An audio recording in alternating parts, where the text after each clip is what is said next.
로 가정을 세우셨습니다.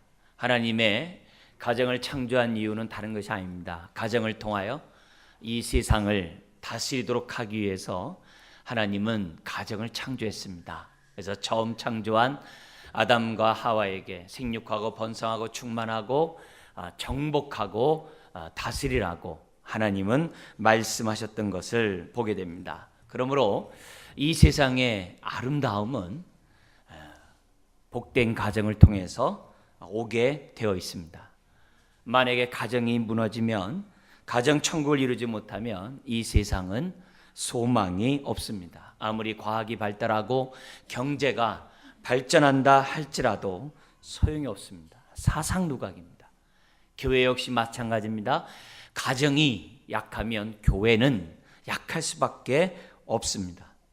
그러므로 그 누구보다도 복된 가정을 세우기를 원하시는 분은 우리 하나님이십니다. 세상에는 저마다 행복한 가정은 어떠하다라고 말들을 합니다만,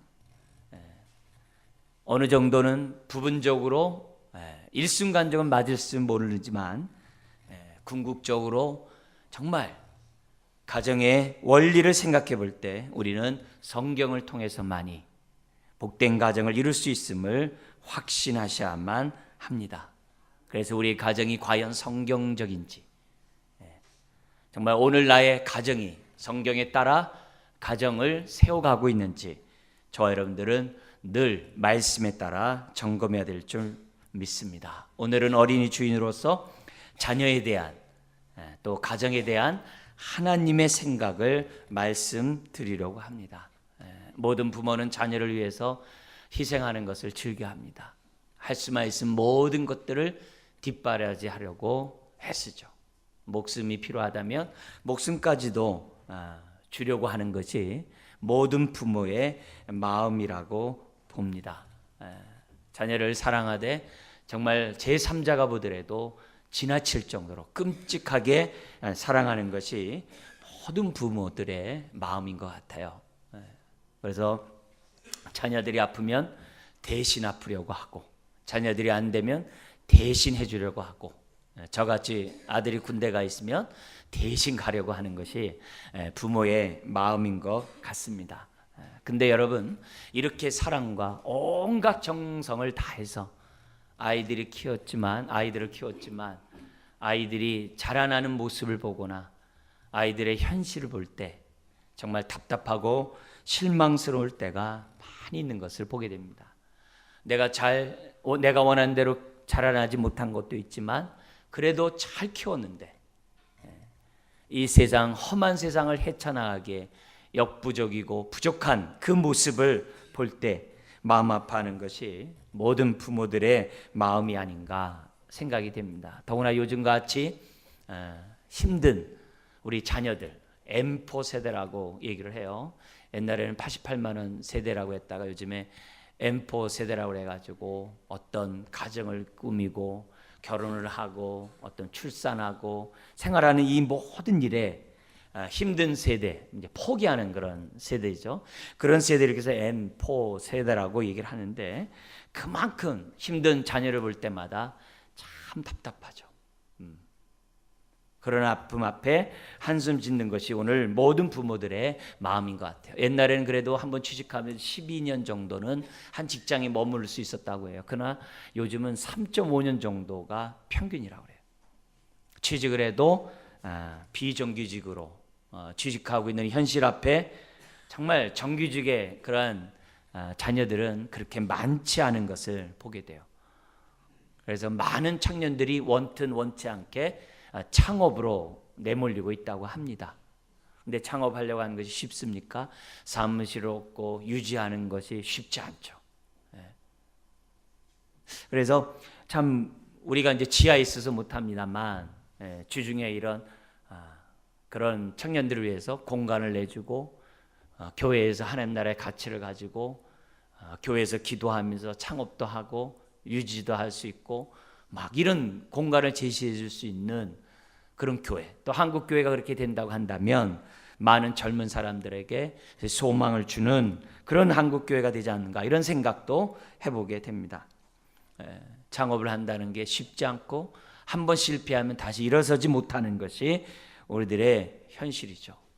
이런 현실 앞에 부모는 어떻게 자녀를 도울 수 있을까? 아이들을 어떻게 지도할 수 있을까? 정말 많이 궁금해하고 아파하는 것이 현실입니다. 모든 부모, 저도 자식을 키워보지만 자녀가 아플 때 배가가 아프죠.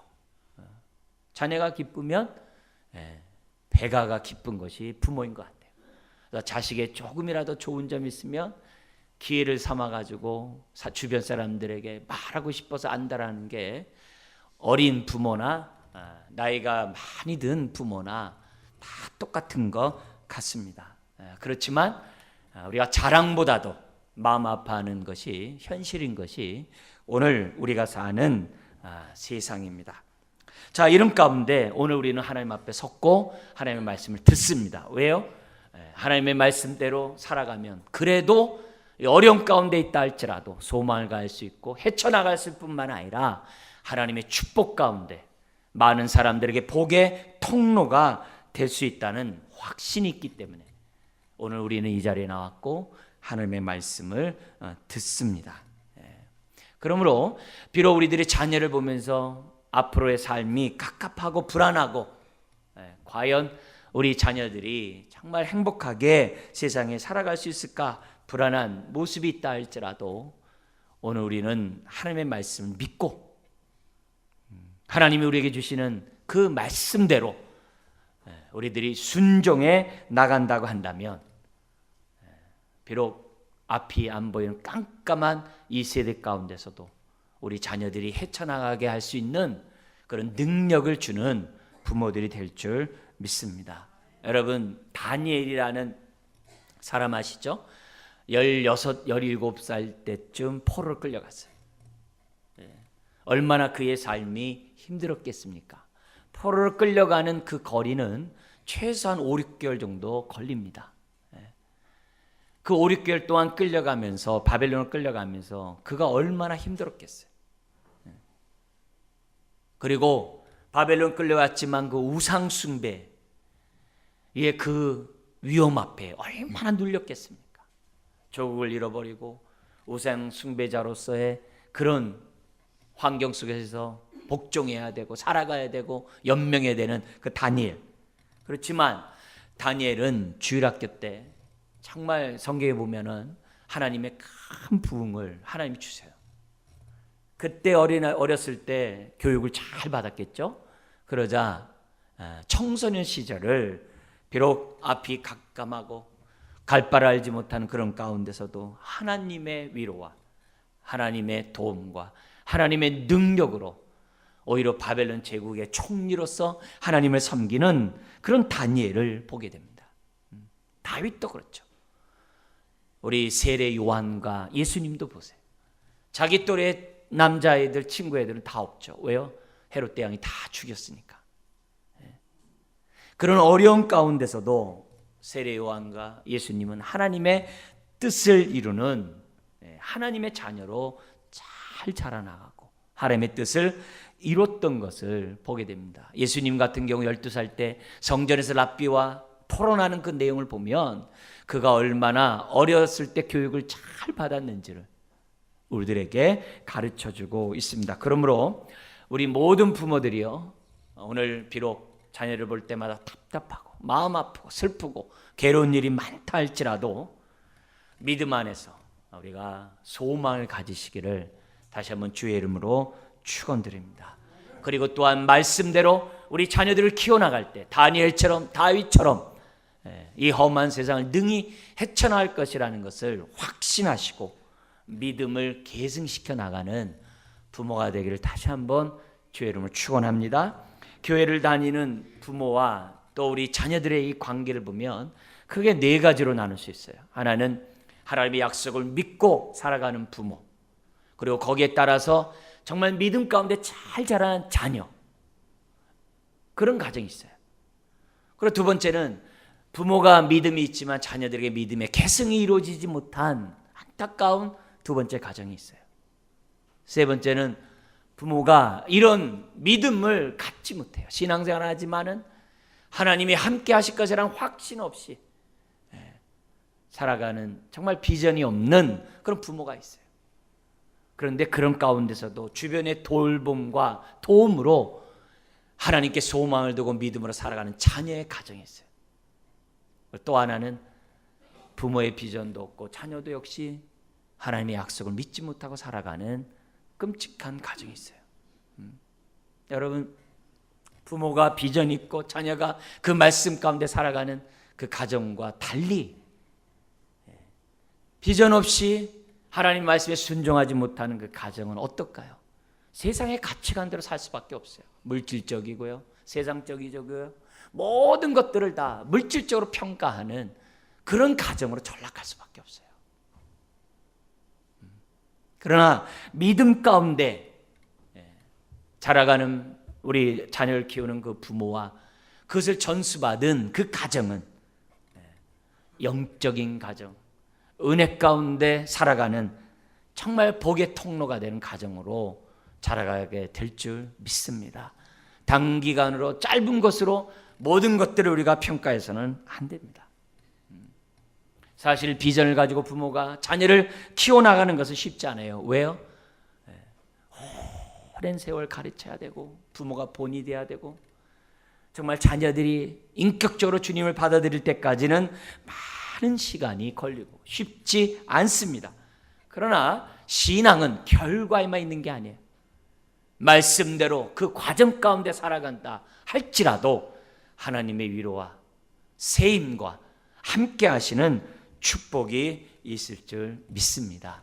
오늘 우리가 읽은 시편 127편은 우리가 이 땅에 살아가는 데서 가장 필요한 두 가지 요소를 우리들에게 주고 있습니다. 1, 2절은 일터에서, 그리고 3절 또 5절은 가정에서.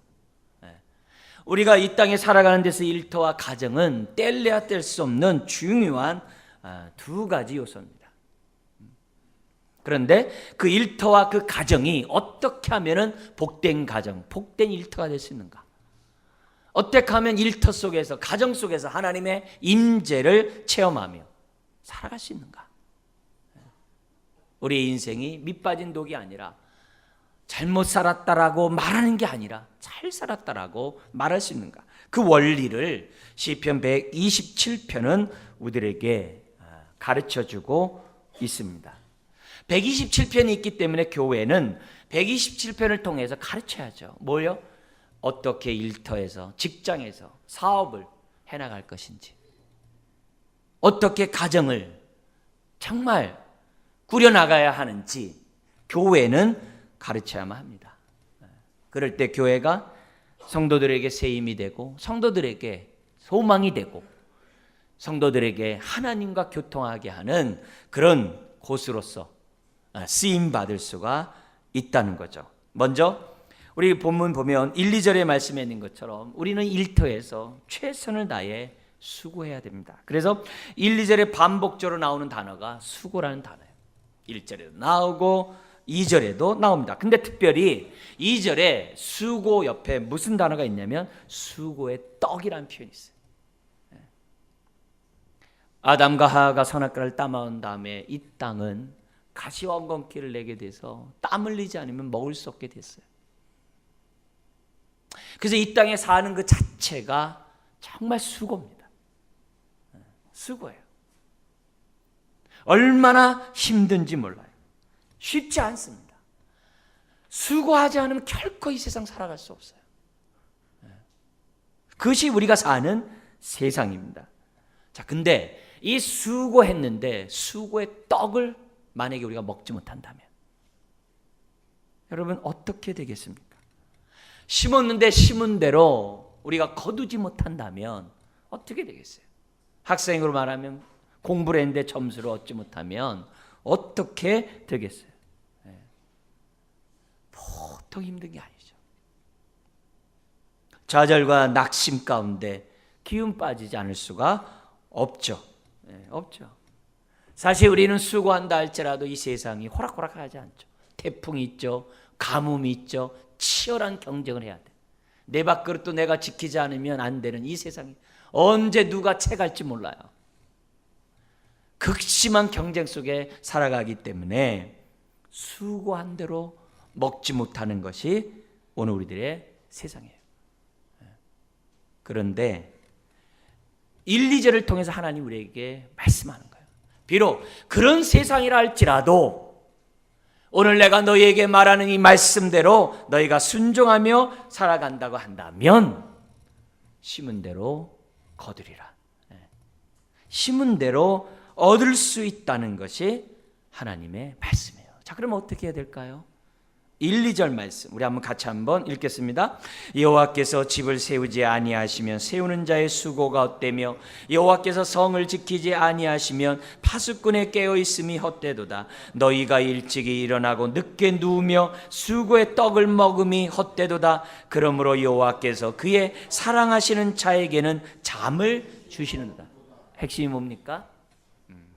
하나님이 함께 하신다는 믿음을 가지고, 그리고 또한 내가 최선을 다해 수고하지만 하나님이 세워주지 않으면 헛된다는 믿음을 가질 때 우리는 수고한 대로 거둘 수 있다는 겁니다.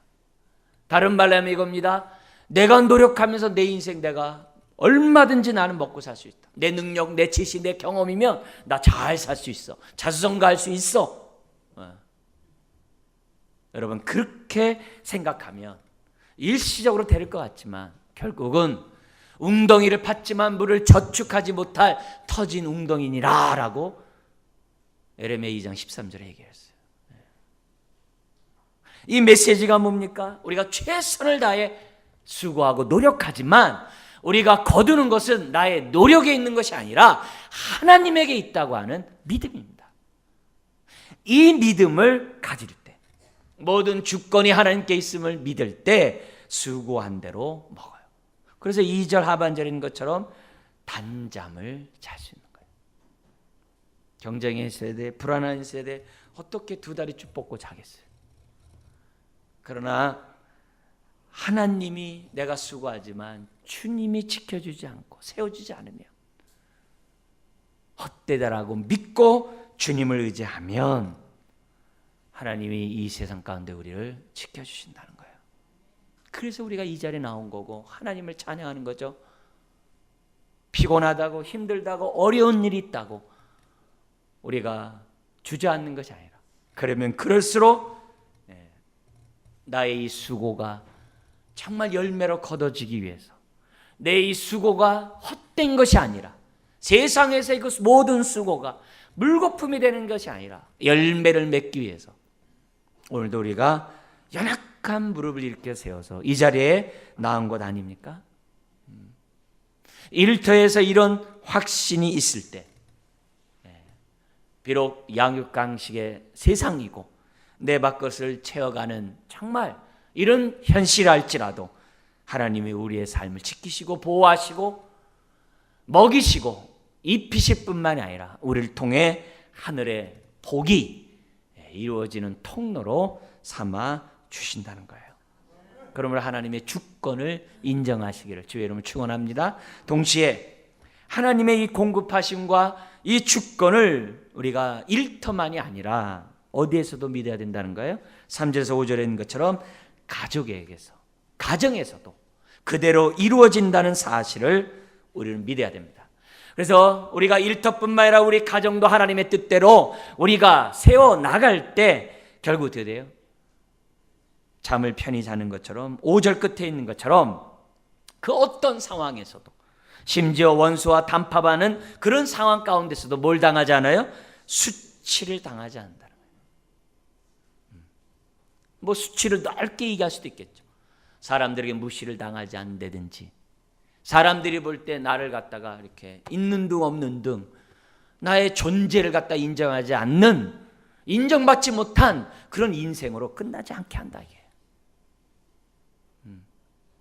하나님의 축복이 여러분 사람들에게 잊혀져 가는 것보다, 얼마 인정받지 못하는 것보다 수치스러운 일이 어디 있겠어요. 근데 그런 일을 하나님이 겪지 않도록 한다. 그럼 어떻게 해야 되냐 이게. 오늘 하나님이 우리에게 주신 이 말씀을 잘 듣고 우리 자녀를 하나님의 뜻대로 잘 키우면 우리 가정이 하나님이 세우시고 입히시는 복된 가정이 된다는 겁니다. 그런 가운데 오늘 이 말씀은 모든 부모에게 자녀를 볼 때마다 하나님의 안목으로 볼 것을 우리에게 가르쳐줘요. 하나님의 안목으로 자녀를 볼 때 하나님의 뜻대로 키울 수 있어요. 자, 그러면 우리 자녀는 누구입니까? 3절 같이 한번 읽겠습니다. 보라, 자식들은 여호와의 기업이요 태의 열매는 그의 상급이로다. 할렐루야. 여러분 너무나도 잘 알고 있는 말씀인데요, 이 말씀이 나의 것이 되어서 사는 분들은 또 그렇게 많지 않은 것 같아요. 여러분 이 말씀이 나의 것이 됐으면 좋겠어요. 여러분 자식이 여호와의 기업이라고 했어요. 여러분 이스라엘에게서 가나안 땅은 하나님이 그들에게 준 여호와의 기업이었어요. 그래서 이스라엘 백성은 가나안 땅에서 하나님의 뜻대로 정말 잘 가꾸고 정말 잘 세워나가고 그리고 모든 열방이 주께로 돌아오는 제사장 나라로 이스라엘을 키워야만 했어요. 근데 그러지 못했어요. 근데 가나안 땅을 이스라엘의 기업을 준 것처럼 하나님이 어떻게 돼요? 여러분의 가정에 여호와의 기업을 주셨는데 그게 누구라고요? 자식이라는 거예요. 자식이라는 거예요. 그래서 자식을 볼 때마다 하나님의 기업이라는 믿음을 갖고 있어야 돼요. 그래야 하나님의 뜻대로 자식을 보고 자식을 키울 수 있어요. 많은 부모들이 자기 자식을 애지중지하고 사랑하죠. 얼마나 끔찍하게 사랑합니까? 내 자식 얼마나 합니까? 그러나 그 자식은 내 자식이라고만 생각하면 오산이에요. 하나님이 주신 나의 자식이에요. 좀 더 엄격하게 말하면 하나님이 우리에게 맡기신 하나님의 자식이에요. 하나님의 기업이에요. 하나님의 기업이라는 사실을 우리가 깨닫고 있어야 돼요. 만약에 이것을 깨닫지 못하면 자식을 키울 때 어떻게 돼? 내 방식대로 키워요. 내 뜻대로 키워요. 내 경험대로 키워요. 주변에서 본 대로 키워요. 헛됩니다. 수치를 당하는 아이가 될 수밖에 없어요. 우리는 부모가 자녀를 망치고 있다는 사실을 기억해야 돼요. 부모는 자식을 볼 때마다 내 자식이 아니라 여호와의 기업이에요. 그 생각을 저와 여러분들이 가져야 돼요. 이 말의 뜻은 뭐냐면 내 스스로 내 노력으로 아이를 키우면 그 아이가 잘 자랄 것 같느냐? 내 눈에 보기엔 잘 자란 것 같죠. 그러나 하나님의 자녀는 아니에요. 내 스스로 일터를 읽을 수 없는 것처럼 내 자식도 내 스스로 자식을 세울 수 없다는 것을 인정하라는 거죠. 그럴 때 우리는 어떻게 돼요? 이 아이를 하나님의 기업인 이 아이를 잘 키울 수 있고 잘 자라가게 할 수 있다는 거예요. 또 기업이라는 이 단어는 공유의 개념이에요. 나의 자녀이면서 동시에 어떻게 돼요? 하나님의 자녀라는 표현이에요. 하나님이 주신 나의 자녀라는 이 생각은 너무 중요해요. 그래서 우리가 이런 생각을 하면 안 돼요. 뭐냐? 우리가 애를 낳을까? 부부끼리 언제 낳을까? 여러분 그렇게 생각하면 안 돼요. 애를 갖기 전에도 기도하셔야 돼요. 많은 기도를 해야 돼요. 그리고 임신했을 때도 많은 기도를 해야 돼요. 여호와의 기업으로 생각하고 나에게 기업을 맡겨달라고 기도하고 맡긴 이 기업 잘 키우게 달라고 기도하고 그리고 하나님의 뜻을 물으면서 하나님의 뜻이 뭔지 알아가도록 해야 돼요. 그래야 하나님의 뜻대로 아이를 키우는 거죠. 여호와의 기업이기 때문에 우리는 하나님의 뜻을 물어야 돼요. 하나님 어떻게 키울까요? 부모의 전유물이 아니라 여호와의 기업이기 때문에 하나님 보시기에 좋아야 돼요. 내가 보기에 좋아서 되는 게 아니에요. 하나님의 안목으로 아이를 봐야 돼요. 성경에 보면 바로가 사내 아이들을 다 죽일 때 모세의 어머니는 아이를 감춰요. 왜 감췄냐? 부모가 모세를 볼 때 그 아이의 준수함을 봤다 그래요. 이 준수함이란 창세기 1장에 하나님이 세상을 창조한 다음에 하나님의 보시기에 좋았더라는 단어와 같은 단어예요. 무슨 말이에요? 모든 부모가 자기 자녀가 최고인 양 사랑하면서 다 키우죠. 그러지 않은 부모가 어디 있겠어요? 근데 모세의 엄마는 그 사랑뿐만이 아니라 모세의 부모는 하나님의 눈으로 모세를 봤다는 거예요. 그게 준수함이에요. 하나님의 눈으로 모세를 봤기 때문에 그 위기 속에서도 아이를 감췄던 것이고, 결국은 모든 것을 아이를 맡겨서 나일강에 떠내보냈던 거죠. 오늘 부모가 가져야 될 안목이 하나님의 안목이에요. 이런 안목을 가지고 자식을 볼 때 자식을 하나님의 뜻대로 키울 수 있는 거예요. 이런 안목이 없기 때문에 이런 말들이 하는 거예요. 내가 생각지도 않았는데 실수로 애가 생겼다는 둥, 계획하지도 않았던 아기가 나에게 주어졌다는 둥, 심지어는 임신했을 때 막 뭐 심한 말 용서 이런 말 하면 안 되겠습니다만 이해하고 낙태시키는 둥 마는 둥, 그런 말들을 함부로 얘기해요. 내 의지대로 내가 마음 먹은 대로 아이를 가질 수 있다라고 사람들이 생각해요. 그러니 아이를 어떻게 키우겠어요? 시편 139편을 보면 하나님께서 아이를 출세하는 과정이 나오는데 어느 가정에 이 아이를 보내면 잘 키울 수 있을까 생각하는 가운데 부모를 선택하고 그 어미의 뱃속을 정말 사용하고 그 뱃속에서부터 아이를 조성하고 어떻게 키워나가는지를 하나님이 주관하신다고 기록되어 있어요. 그래서 성경에 보면 창세기부터 계속 얘기한 게 뭐냐면 여호와께서 우리에게 자녀를 주었다, 자녀를 주었다, 자녀를 주셨다라는 그 표현을 창세기서부터 얼마나 많이 하는지 몰라요.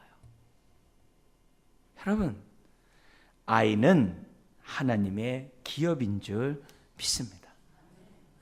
나에게 맡기신 거예요.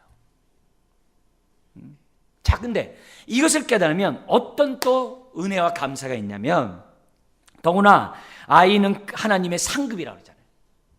상급이 뭐예요? 기쁜 나머지 주신 상이죠. 기쁘지 않은데 무슨 상을 주겠어요? 즐겁기 때문에 상을 주는 거죠. 그러면 아이를 볼 때마다 하나님이 우리 가정을 어떻게 생각한다는 거예요? 기뻐하신다는 거예요. 그건 굉장히 중요한 안목이에요.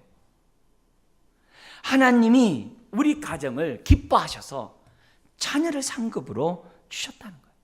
하나님이 우리 자녀를 사랑하셔서 그래서 선물로 주셨다는 거예요. 그래서 부모는, 여호와의 기업이라는 사실을 믿는 부모는 자녀를 볼 때마다 어떻게 돼요? 하나님께 감사해요. 하나님께 감사해요. 기뻐해요. 하나님 우리 가정에 선물을 주셔서 상급을 주셔서 감사합니다. 감사해요. 더구나 이런 감사 가운데 자란 아이는 어떻게 돼요? 자기 자신에 대해서 어떻게 돼요? 그래, 나는 우리 가정의 복덩어리야. 나는 하나님의 선물이야. 나는 하나님의 기업이야. 그래서 자녀들이 믿음 가운데 자란 자녀들의 특질을 보면 하나님 안에서 자기의 자존감이 강해요. 자긍심이 강해요. 왜요? 하나님이 나를 이 가정에 복의 통로로 나를 주셨다는 믿음을 갖기 때문에 아이가 어떻게 돼요? 당당해 자라요. 아이에게 이런 믿음 누가 심어주겠어요? 믿음 있는 부모가 심어주겠죠. 주일학교들이 필요한 이유가 뭡니까? 그들의 육신의 부모가 이걸 가르쳐주지 못한다 하더라도 교회가 그것을 가르쳐줄 수 있기 때문에 주일학교가 귀한 거죠. 여러분, 우리가 신앙생활하면서 모든 부모나 또 자녀, 우리도 또 자녀 있지 않습니까? 자녀인 나에 대해서 갖고 있는 하나님의 생각은 여호와의 기업이요 여호와의 상급이라는 사실을 우리는 잊어서는 안 돼요. 확신할 때 감사가 있고 찬양이 있고 하나님이 우리 가정을 사랑하신다라고 하는 믿음이 있다는 것입니다. 더구나 4절 5절에 정말 이런 자식이 한 명이 아니라 그 화살통에 가득해 보세요. 이런 믿음으로 준비된 사람이 가득해 보세요. 얼마나 그 가정이 복되겠어요? 얼마나 그 가정이 정말 영광스럽겠어요? 한 명도 아니라 화살통이 가득한 아이들이 이런 생각을 갖고 살아간다고 한다면 얼마나 기쁘겠어요? 자녀들에게 이런 믿음을 심어준다면 그 아이가 훗날 여러분에게 얼마나 보탬이 되고 위로가 되고 힘이 되겠어요. 128편 3절 같이 한번 읽겠습니다. 내 집 안방에 있는 내 아내는 결실한 포도나무 같으며 내 식탁에 둘러앉은 자식들은 뭐 같다 그래요? 어린 감람나무 같으라. 이스라엘에게서 포도나무와 감람나무 올리브는요 가장 중요한 나무요 삶에 있어 뗄래야 뗄 수 없는 두 가지 요소예요. 포도주와 올리브는요 아주 생명나무예요. 굉장히 중요한 나무예요. 근데 부모가 이런 믿음을 가지고 어린아이를 키우면 그 아이가 어린 감람나무로서 나중에 돼요 장성한 감람나무가 돼보세요. 모든 부모가 그 나무 그늘 아래서 얼마나 기뻐하며 쉬겠어요. 여러분의 자식 농사가 헛된 게 아니라 자식 농사가 정말 위로가 되고 기쁨이 되기 위해서는 다른 거 없어요. 자녀가 여호와의 기업인 것을 믿으시기 바랍니다. 그리고 하나님의 뜻 가운데 하나님의 주권을 하나님께 맡기고 자녀를 키워가십시오. 그러면 그 아이가 어린 감람나무이지만 훗날 아주 위대한 감람나무가 되어서 여러분뿐만이 아니라 주변에 있는 많은 사람들에게 복의 통로로서 자라갈 줄 믿습니다. 단순히 아이가 잘 될 거야? 그럼 그렇게 해야지. 그게 아니에요. 우리 자녀는 하나님의 선물이에요. 나에게 주신 여호와의 기업이에요. 우리에게 주어진 이 기업을 잘 가꾸고 잘 돌보고 잘 세워놔야 돼요. 여러분, 이런 지식을 가지고 결혼을 하고 임신을 하고 출산을 한 그리고 자녀를 키우는 가정과 그렇지 않고 세상적인 방법으로 아이를 키우는 거와 그 결과 아이는 얼마나 다르겠습니까? 우리가 가정의 달을 맞이해서 다시 한번 우리 자녀를 어떻게 키워나갈 건지, 지금이라도 우리가 어떤 마음으로 또한 키워가야 되는지 우리는 생각해야만 합니다. 여러분, 자녀가 여호와의 기업이라고 믿는 사람은 하나님의 뜻대로 키워요.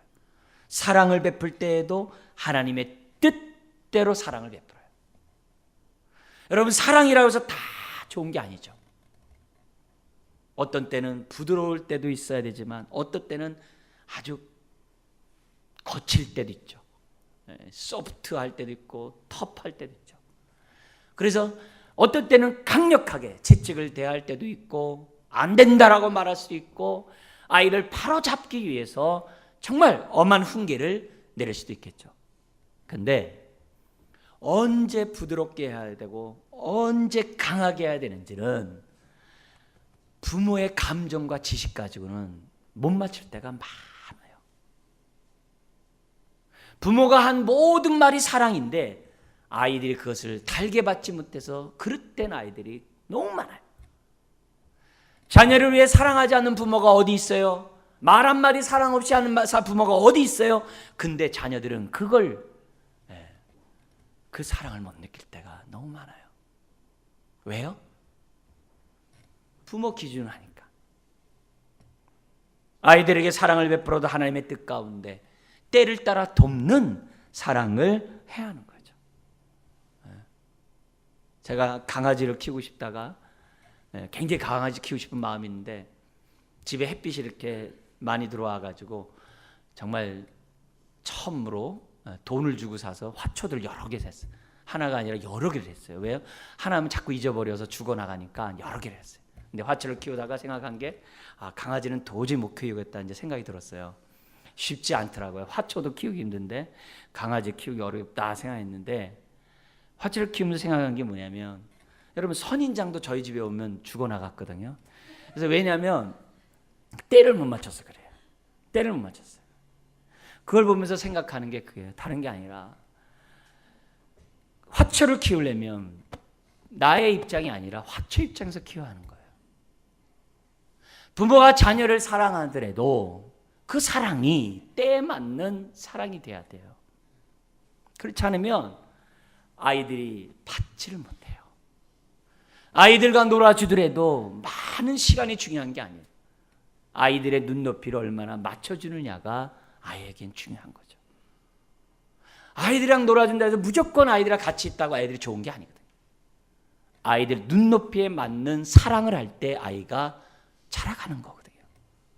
그런 의미에서 부모가 자녀들에게 사랑을 베푸는 것은 약간 힘든 게 아니에요. 힘든 게 아니에요. 그래서 자녀들을 돌보고 키울 때마다 말을 하고 하여튼 뭘 할 때마다 훈계를 하더라도 하나님 때를 알게 해주십시오. 그리고 정말 하나님의 사랑으로 아이를 훈계할 수 있도록 도와달라.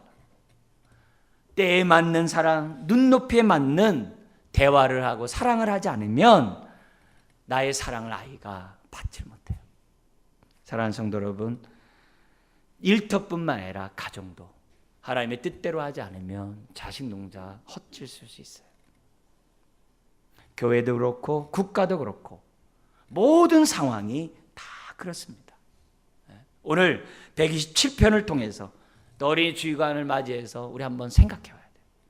자녀된 내 자신은 나 자신에 대한 자긍심이 있는가? 나는 여호와의 기업이요 하나님의 이 가정의 선물이라는 확신이 있는가? 또 부모들은 여호와의 기업인 것을 알고 하나님의 뜻 가운데 자녀들을 돌보고 키우고 있는가? 오늘 다시 한번 성령님을 통해 분별하는 이 시간 되기를 주의 이름으로 축원합니다. 여러분의 가정이 성경적인 가정 되길 다시 한번 주의 이름으로 축원합니다. 기도하겠습니다. 하나님